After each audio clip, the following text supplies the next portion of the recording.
Filipenses capítulo 2, versículo número 12.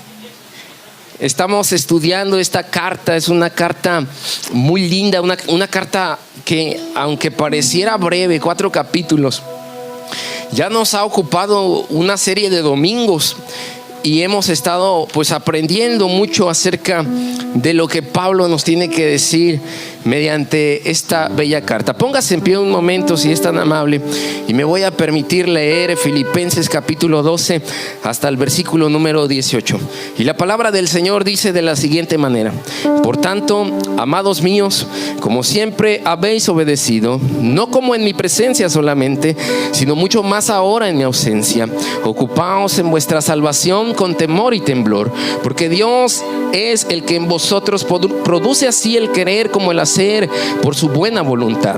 Haced todo sin murmuraciones y sin contiendas, para que seáis irreprensibles y sencillos, hijos de Dios, sin mancha, en medio de una generación maligna y perversa, en medio de la cual resplandecéis como luminares en el mundo, asidos de la palabra de vida, para que en el día de Cristo yo pueda gloriarme de que no he corrido en vano, ni en vano he trabajado. Y aunque sea derramado en libación sobre el sacrificio y servicio de vuestra fe, me gozo y regocijo con todos vosotros, y asimismo gozaos y regocijaos conmigo. Padre, en el nombre de Jesús, levanta tus manos al cielo y oremos. En el nombre de Jesús estamos listos para recibir el consejo que viene de tu corazón. Estamos preparados para oír tu palabra. Estamos preparados para que tú hagas en nuestra vida y en nuestro corazón el deseo de tu voluntad. Estamos listos, Señor. La alabanza y la adoración que hemos tenido ha sido un tiempo delicioso y nos has conducido a tu presencia. Hemos podido disfrutar este momento y hoy queremos y anhelamos que hables a nuestro corazón y a nuestra vida. Hoy rogamos que toques con el delicado toque de tu mano nuestra vida y nos abraces. Abrázanos, Señor, con tu espíritu. Abrázanos fuerte, y queremos el día de hoy ser afirmados, ministrados y ser bendecidos. No queremos salir igual esta preciosa tarde de domingo. Queremos salir con un brillo, con una luz, Señor, que pueda alcanzar a otros en el poderoso nombre de Cristo Jesús. A ti te damos la gloria por los siglos de los siglos. Amén, Señor, y amén. Ocupe su lugar, por favor. Seguramente usted recordará, sea de manera personal que lo haya vivido o en la vida de alguno de sus hijos, aquella clásica actividad o práctica que los profesores nos hacían hacer. En un frasco con algodón y un poco de agua metíamos un frijol o una semilla, y era de verdad increíble notar cómo comenzaba esa semilla a germinar con el paso del tiempo, sobre todo cuando esa experiencia se da en los primeros años de nuestra vida. Es como si estuviésemos viendo algo que realmente nos está tocando en lo profundo, y nuestro asombro y nuestra manera de observar realmente es muy deliciosa. Ver el resultado y ver el esfuerzo consumado de nuestro trabajo siempre será gratificante. Todos estamos esperando resultados, pero uno de los problemas es que el hombre sencillamente no está acostumbrado a esperar en la fila de un banco. De repente somos presa de la ansiedad y comenzamos a perder la paciencia, incluso los estribos, y no queremos que las personas hagan algo indebido. Si a usted le ha pasado que está en la fila, llega alguien y ocupa un lugar adelante del que le corresponde, usted comienza a perder la sensibilidad, usted comienza a perder la fe, o incluso puede comenzar a perder su propio cristianismo. Usted dice: ay, Señor, está bien que yo sea un cristiano, está bien que yo conozca de tu amor, pero no es correcto que las injusticias se puedan dar. Y es que fuimos diseñados para no soportar las injusticias de la vida. Dios dice que el justo por la fe vivirá. Y si hay fe en nuestra vida, vamos a vivir en esa justicia que Dios nos ha dado. No es fácil esperar. Pensemos en exámenes médicos que probablemente puedan darnos una terrible noticia de una enfermedad de la cual no podríamos hacer algo. No podemos estar tranquilos cuando la incertidumbre invade nuestra mente, cuando no estamos convencidos de lo que pasará el día de mañana. No podemos estar en paz o quietos cuando no sabemos qué vendrá el año que viene. Pero recordemos las palabras de Jesús: estad quietos, venid a mí, confiad en mí, que yo os haré descanso. El Señor nos dará el descanso que nuestra alma necesita. Es Él quien nos va a proveer de la esperanza, de la fe, del ánimo y de la paciencia que todos necesitamos. Es un trabajo arduo, es un trabajo que Dios va a realizar mediante el Espíritu Santo. La paciencia es parte del trabajo que Dios va a desarrollar mediante la vida de los hombres. Dios nos va a afilar, Dios va a sacar tal cual las piedras de arroyo, las cuales se van haciendo lisas con el golpeteo una con otra. Así en las relaciones de un hermano con otro es que Dios nos va a ayudar a ser pacientes.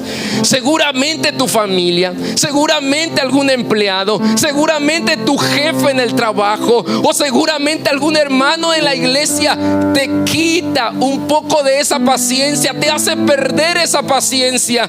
Pero en Dios podemos tener la seguridad de que Él está trabajando en ti y en mí. Dios está obrando, Dios está trabajando, Dios está haciendo algo. La espera es algo difícil porque nos exige tener esperanza de recibir algo bueno, aun cuando no sea claro, aun cuando nosotros veamos de manera borrosa, aun cuando no tengamos la certidumbre. La Biblia señala en Lucas 18, capítulo 8, versículo 11, que la palabra de Dios es como una semilla, y el corazón es la tierra donde la semilla se va a sembrar y vamos a tener frutos. El Evangelio de Juan 15:5 nos recuerda que podemos, como discípulos de Cristo, producir mucho fruto si permanecemos fieles, firmes y obedientes en el Señor. Él lo dijo de esta manera: apartados de mí, nada, absolutamente nada podéis hacer. Todo lo que podemos lograr no es en nuestras fuerzas. Cuando Pablo dijo todo lo puedo, él agregó una palabra que resuena en la mente y en el corazón de los filipenses, pero que también es una palabra para la iglesia de hoy: todo lo puedo en Cristo, todo lo puedo en Cristo que me da la fuerza para seguir adelante. Era Cristo, no era la fuerza de Pablo, no era la individualidad de Pablo, no era la capacidad de él, era el poder de Cristo operando en el corazón y en la vida del apóstol. En Filipenses 2:12 al 18, Pablo enmarca resultados de la salvación. Usted escuchó el mensaje de la palabra de Dios como hoy lo escucha. La semilla fue sembrada en su corazón y comenzó a germinar la semilla en su vida y dio fruto, y mucho fruto, y fruto bueno para la gloria del Señor. El Padre hizo crecer esa semilla. Hoy esta palabra es una semilla que se sembrará en los corazones, y mi oración es que Dios la haga germinar, que haya fruto de la palabra que predicamos y hablamos con denuedo y con alegría. ¿Cuáles son entonces los resultados de la salvación? Si usted ya escuchó la palabra, si la semilla fue sembrada en su vida, debe haber resultados. resultados. Debe haber algo que podemos nosotros notar acerca de la salvación, porque de algo estoy seguro: somos salvos por gracia, somos salvos por fe, por la palabra viviente. Solo fe, solo gracia, solo Jesucristo y solo a Dios la gloria por lo que Él ha hecho y hace en nosotros. Pablo menciona algunos resultados, de los cuales yo tomaré 3. Por un lado, él dice que el primer resultado de la salvación es la obediencia. No he conocido a persona alguna que se disguste por ser bien atendido. No he visto en la vida que alguien se enoje cuando le obedecen al sonido de su voz. Cuando alguien va a un restaurante, la atención que recibe es el motivo o el impulso que lo llevará a tomar la decisión de regresar o decidir no volver a ese lugar. El trato, el servicio, la atención, el cuidado, la forma en cómo somos atendidos, eso siempre despertará un interés en nuestra propia vida. Es que a todos nos gusta recibir beneficios, a todos nos agrada que las cosas buenas nos puedan favorecer. Y Pablo lo ha venido diciendo en esta carta: los hijos de Dios, hermanos, deben aprender a obedecer a la primera.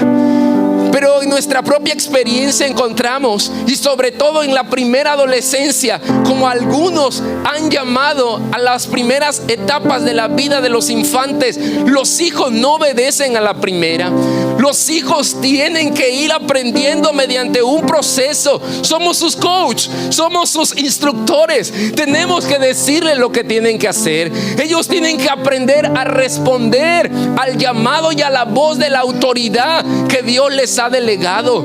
Qué lindo sería que si a tu hijo o a tu hija tú le hablaras a la primera, ellos respondieran. Y ya no te cuento de lo que pasa en la segunda adolescencia del joven, porque ahí es donde ellos se creen los supermanes, se creen los superpoderosos y creen que las reglas que están establecidas en casa fueron creadas para romperse. Muchos quizá pudiesen contar sus propias experiencias en donde pensaron en algún momento abandonar su hogar porque no congeniaban con el carácter del padre o de la madre.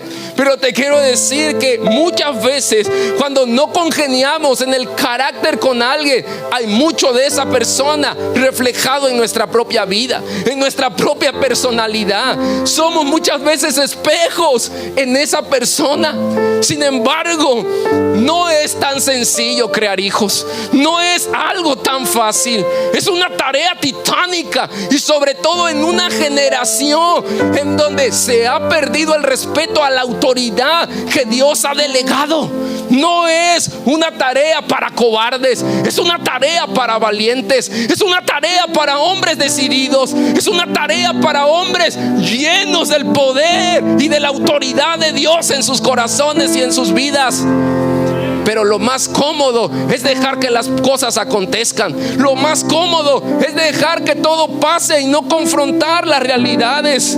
Los adolescentes, yo he pensado que todo les duele. Adolecen de todo, no quieren colaborar, piensan que sus propias ideas o sus propios intereses son mejor, o sus propias reglas, que las reglas que hay en casa. A los adolescentes les digo que las reglas sirven para protegerles, para cuidarles. Cuando un padre o una madre establece normas en el hogar, es por el beneficio, por el bienestar de los que en el hogar habitan. Porque un padre desea que le acontezca lo bueno a su hijo. Y si un padre y una madre aman a sus hijos, los van a disciplinar con amor. Porque Dios al que ama lo disciplina. Y si a alguien no le gusta, peleese con el Señor. A todos nos gusta recibir beneficios, cosas buenas, regalos, detalles. A todos nos gusta ser premiados, pero a poco nos agrada poder cumplir deberes u obligaciones. Ponle a un hijo a hacer actividades en el hogar pero pareciera que él tiene mayor edad que tú. Pareciera que hay más responsabilidades en él. Por eso yo he pensado que de todo adolecen, que hay algo que no marcha bien. Esta semana, por ejemplo, leía en un periódico de circulación nacional el caso de un hombre que fue irresponsable. Un hombre que tuvo hijos con su pareja, se divorciaron y por voluntad de él decidió no dar pensión a sus hijos durante 2 años. Y resulta que fue delante de un juez, y en la corte la sentencia que recibió este hombre fue que tenía que pagar una suma de más de 150,000 pesos. Ya te imaginarás el choque de emociones en la vida de este individuo. Más de 150,000, porque le estaba recordando el juez que tenía que pagar sus obligaciones y asumir la responsabilidad que le toca. Pero es más cómodo dejar que las cosas marchen. Es más cómodo dejar que las responsabilidades que nos tocan las asuma alguien más. El problema que hoy vivimos en la sociedad es que el hombre no está tomando el rol o el papel que le corresponde. Son las mujeres las que están tomando la batuta. Son las mujeres las que están llevando las cargas del hogar y sobre todo la carga de la vida espiritual de su casa. Dios nos libre de vivir desordenadamente delante de Él. Dios nos libre, dije, de vivir desordenadamente delante de Él. Las cosas a veces no funcionan y culpamos a todo el mundo, cuando muchas veces nosotros somos los responsables directos de no asumir la responsabilidad o la obligación que tenemos delante de Dios y delante de nuestra familia y de nuestra sociedad. En Filipenses, Pablo les llama a los hermanos amados míos. El amor siempre es un detonante en la vida de los cristianos. Pablo llama amados a la iglesia para que ellos sientan consuelo. Son palabras de consuelo y de ánimo para que pueda la iglesia de Filipenses esforzarse en vivir obedientemente. No será sencillo obedecer a Dios en medio de una generación perversa y maligna, en medio de los tiempos en donde el pecado está haciendo estragos. Una situación que desde el huerto del Edén se presentó, y dice la escritura que en el ejercicio de la fe de la iglesia de los filipenses, ellos tenían que decidir ser valientes, ser obedientes al Señor y tomar la autoridad apostólica y la enseñanza que Pablo les estaba transmitiendo. Yo recuerdo en aquellos tiempos de mi juventud moza que cuando el maestro en la secundaria se salía un momento al baño, había un verdadero desquicio, un caos en el salón. Bolsas de agua tiradas. Hoy ya son más pro, hoy ya tienen botellitas de agua. Nosotros tomábamos en bolsitas de 1.50. Había empujones, había un sinnúmero, hermanos, de cosas ahí en el salón de clases. El maestro había dado una instrucción y dijo: no quiero que se levanten de su lugar, yo voy un momento afuera y regreso. Y la gran mayoría de los que fueron parte de mi generación empujaban, decían palabras gigantescas, tiraban agua, en general provocaban un daño ahí. Si en presencia de la autoridad muchas veces ellos tomaban una posición de desobediencia, si la autoridad no está en el lugar, la gente hace lo que quiere. Y es lo que Pablo está diciéndole a la iglesia de Filipos: no puedo estar con ustedes, estoy esperando una sentencia, probablemente me voy a morir, probablemente va a haber un juicio y ese juicio no va a ser favorable para mí. Pero así como obedecieron mis instrucciones mientras yo permanecí en la iglesia y estuve con ustedes, de la misma manera y ahora mucha más razón hay de que ustedes obedezcan lo que yo les he enseñado. Lo que esto nos lleva a pensar es que nuestra conducta y nuestra manera de ser puede ser muy cambiante y se altera o se modifica de acuerdo delante de las personas o en el ambiente en el que nos desenvolvemos. En la iglesia podemos dar un rostro, podemos tomar una actitud, podemos sumarnos y vivir en ciertas apariencias, pero la realidad de las cosas es que cuando no sentimos la autoridad o las miradas o el peso de los que nos rodean, entonces comenzamos a revelar nuestra verdadera condición. Lo que Pablo nos está enseñando es que debemos ocuparnos de vuestra salvación. Que sea que usted no vea una autoridad físicamente en ese momento, hay una autoridad divina quien nos está mirando en todo tiempo. Está viendo el comportamiento, la actitud, la manera de actuar, cómo somos, qué hacemos, qué decimos y los momentos en los cuales nos olvidamos que somos cristianos. Porque a veces olvidamos que somos hijos de Dios. ¿A alguien le ha pasado? Y probablemente desde aquí dirá: no, pastor, Dios me libre de eso. Pero ¿qué hay de las acciones que hemos tomado imprudentemente y hemos olvidado el consejo de Pablo y la exhortación sencilla de ocuparnos de la salvación?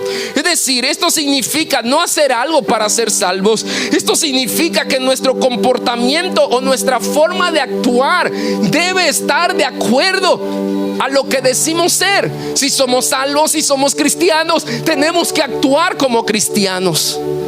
Si usted ve a un profesor, a un médico, si usted ve a un militar, usted lo va a identificar. Usted va a ver la actitud de él, usted va a ver el comportamiento de él. Pero si a nosotros allá afuera nos ve, muchas veces no podrán determinar si somos o no somos cristianos. Recuerdo que cuando vino Samuel a predicar acá decía: si usted dice ser cristiano, involúcrese en la evangelización. Pero si usted no quiere evangelizar, guarde silencio, cállese y no diga que es cristiano. Porque muchas veces el que usted diga que es cristiano afecta más al evangelio que lo que le puede beneficiar. Él decía: guarden silencio, cállense mejor, porque de esa manera nos ayudan más. Porque hay cristianos que dicen serlo, pero su manera de actuar es una manera muy diferente a lo que un verdadero cristiano debe demostrar. Cristo vive. Cristo está vivo. Hay cristianos que en nada ayudan diciendo que lo son. Lo que Pablo está hablando de ocuparnos de la salvación con temblor y temor es el llamado que debemos nosotros hacer por una convicción firme.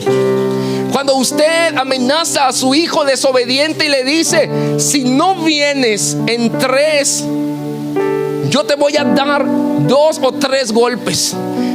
Según afirman los estudiosos, que desde el momento que usted le comienza a contar 1, 2 y 3, está perdiendo la autoridad que Dios le ha delegado. Si usted le va a dar, tome la vara y no le avise. Corríjalo. Y la Biblia señala que cuando nosotros tenemos temor, estamos comenzando a vivir con diligencia y sabiduría. El principio de la sabiduría es el temor a Jehová. Podemos obedecer porque tenemos miedo al juicio o al castigo.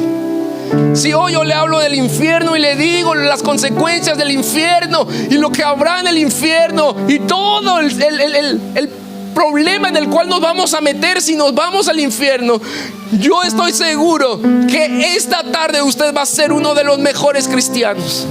Pero no le aseguro lo que va a pasar mañana lunes, porque no se trata de temor por ser castigados, sino se trata de tener temor a ofenderlos.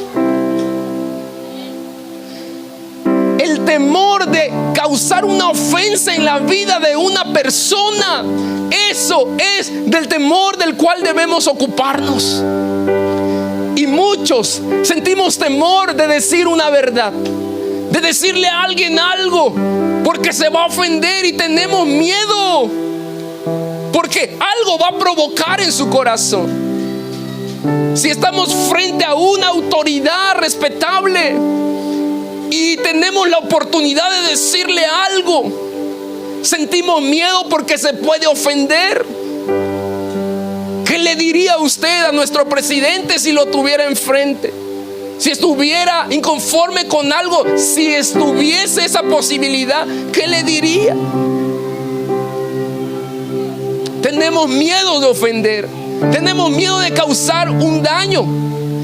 En mi infancia, y la mayoría de ustedes probablemente lo vivieron también, se acostumbraba a eso del padrino.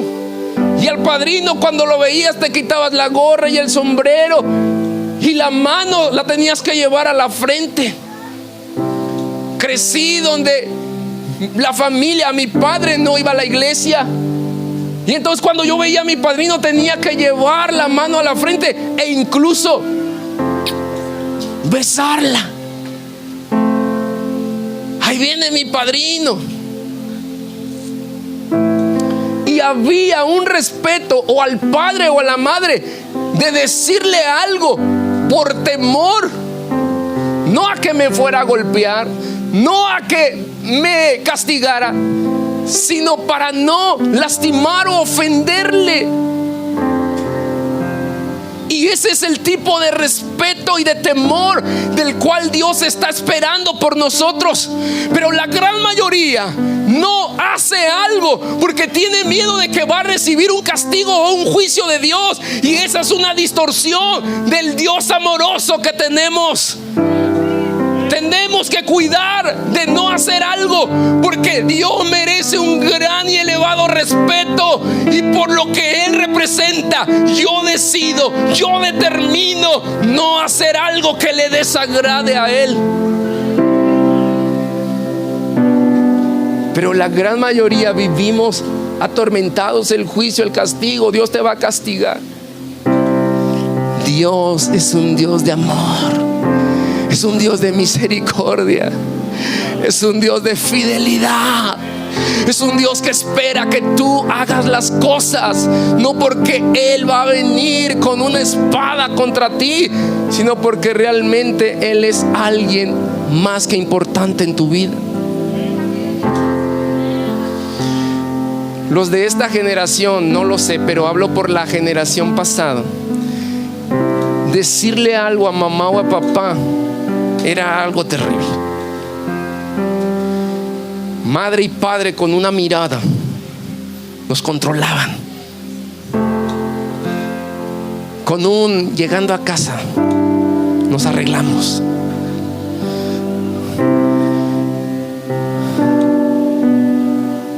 Deja que nos vayamos de aquí. No querías irte, querías quedarte. En mi adolescencia yo me volvía más cristiano cuando hacía algo y mi mamá decía: en la casa nos arreglamos. Y yo quería estar cerca del pastor y estar en la iglesia, y me salía lo cristiano, me salía la devoción de adorar a Dios. Y me decía mi mamá: vámonos. No, espérame, me quedo otro rato.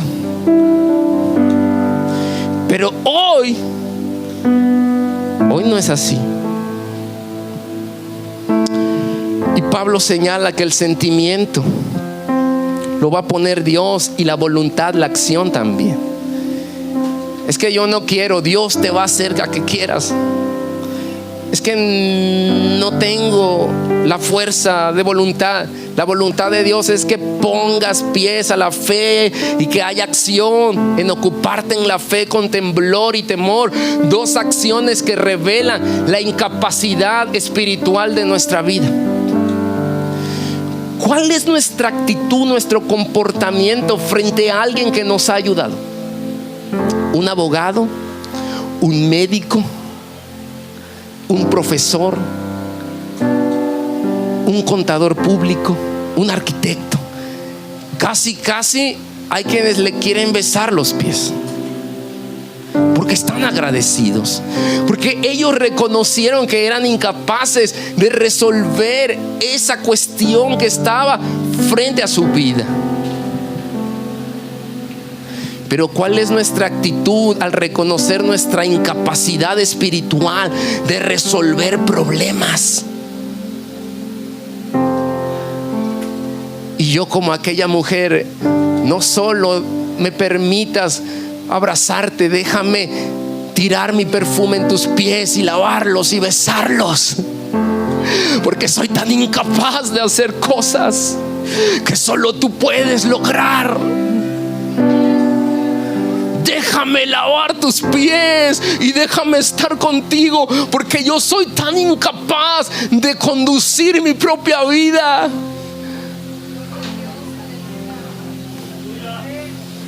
Porque solo tú puedes hacerlo. ¿Cuál es tu necesidad? ¿Cuál es tu problema? ¿Cuál es tu incapacidad?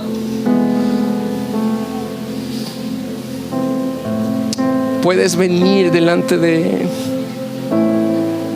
y besar sus pies y postrarte.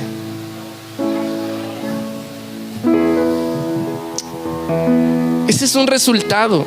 Voy a compartir dos, y ahí en la transmisión la siguiente semana, si Dios nos permite, compartiré la otra parte. Lo voy a dividir el mensaje. Pero el segundo resultado es la santidad. En Filipenses 3:12, Pablo nos habla algo de lo cual deberíamos identificarnos. No eres salvo hoy y mañana ya te vas a convertir en un ángel con areola y con alitas.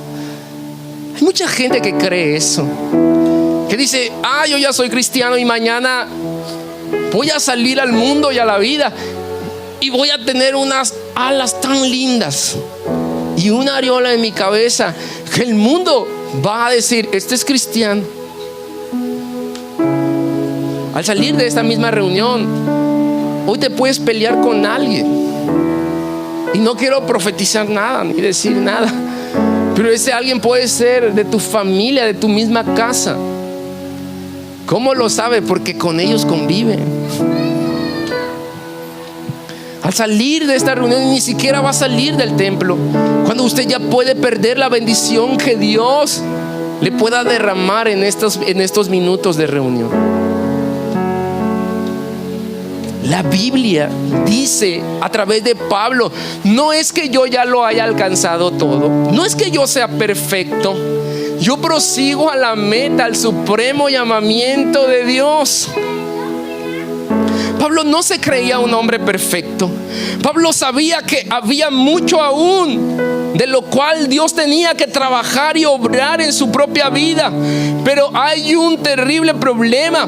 Vamos a tener que enfrentar a tres enemigos: Satanás, el mundo y la carne.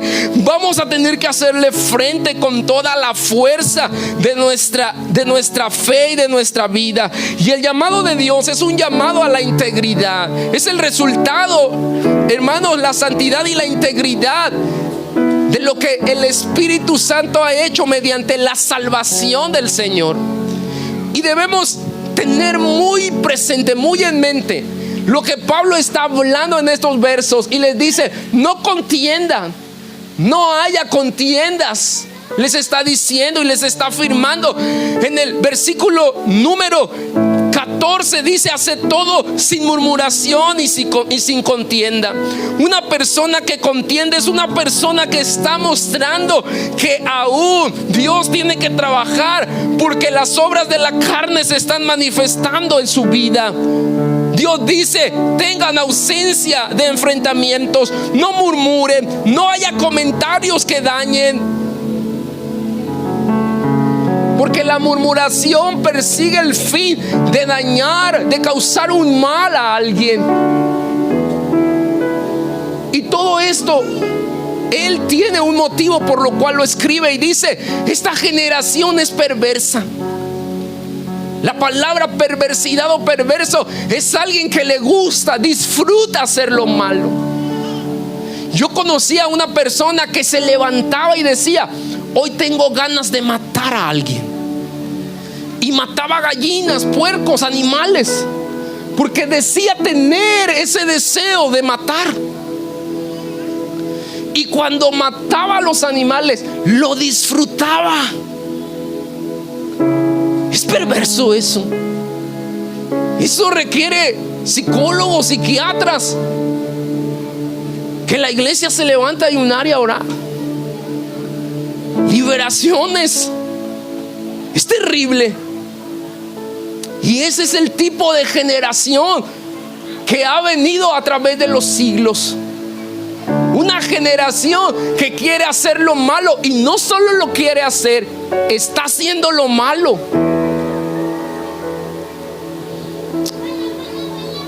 Pero ¿qué de la iglesia? ¿Qué del centro familiar Kairos y de la iglesia que es el cuerpo de Cristo? Pablo dice que debemos ser luminares del mundo, estrellas, luz. El mismo mensaje del Evangelio de Mateo 5:14, cuando el Señor Jesús dijo: vosotros sois la luz del mundo. Y la luz no se puede esconder debajo de una cama. La luz es más fuerte que la oscuridad. Si hay oscuridad y usted prende el foco, habrá resplandor. Pero no es una luz propia, es la luz que Cristo tiene y que habita en nosotros y nos hace brillar. La gente busca ser alumbrada. Estamos cumpliendo ese rol. Estamos alumbrando al mundo como deberíamos alumbrarlo. La gente busca un cobijo y busca una salida y una respuesta. Y somos la iglesia, la luz que va a poder resplandecer. Y debemos entonces asumir el deber de vivir en santidad. Porque cuando comenzamos a enrolarnos en murmuraciones o enemistades o en las obras de la carne, comenzamos a apagar el brillo de nuestra luz y la gente no comienza a creer lo que nosotros decimos ser. Eres luz. Eres luz. ¿Cuándo olvidamos que somos luz? ¿Cuándo se nos olvidó que el Señor es luz y nosotros somos luz con el Señor? Una luz que habremos de demostrar en nuestra forma de vida. Y lo que más le hace falta a este mundo no son buenos pastores o buenos predicadores, buenos gobernantes.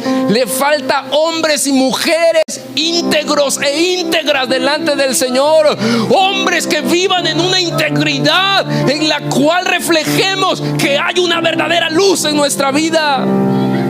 Porque una persona íntegra, escuche, es una persona que siempre hace lo correcto, que hace todo aquello que considera bueno sin afectar a otras personas.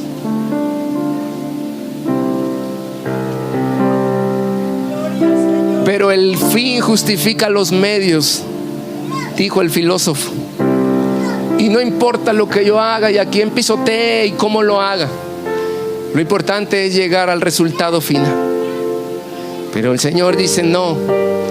El Señor dice: no es buscar tus propios intereses, sino depender de Él, poniendo por encima los intereses de los demás.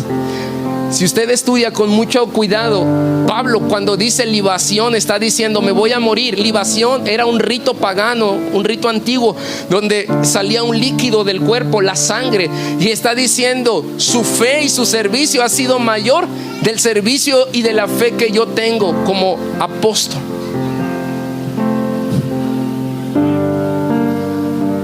Eso les está diciendo, y me voy a morir si así Dios lo permite y lo determina en ese juicio.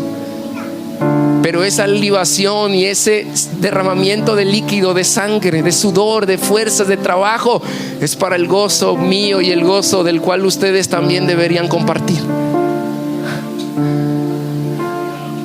Ese era Pablo. Era luz. Era luz. Finalmente digo, somos luz para que el mundo vea cómo hay que vivir, cómo hay que morir y cómo hay que saber esperar ese momento glorioso del Señor.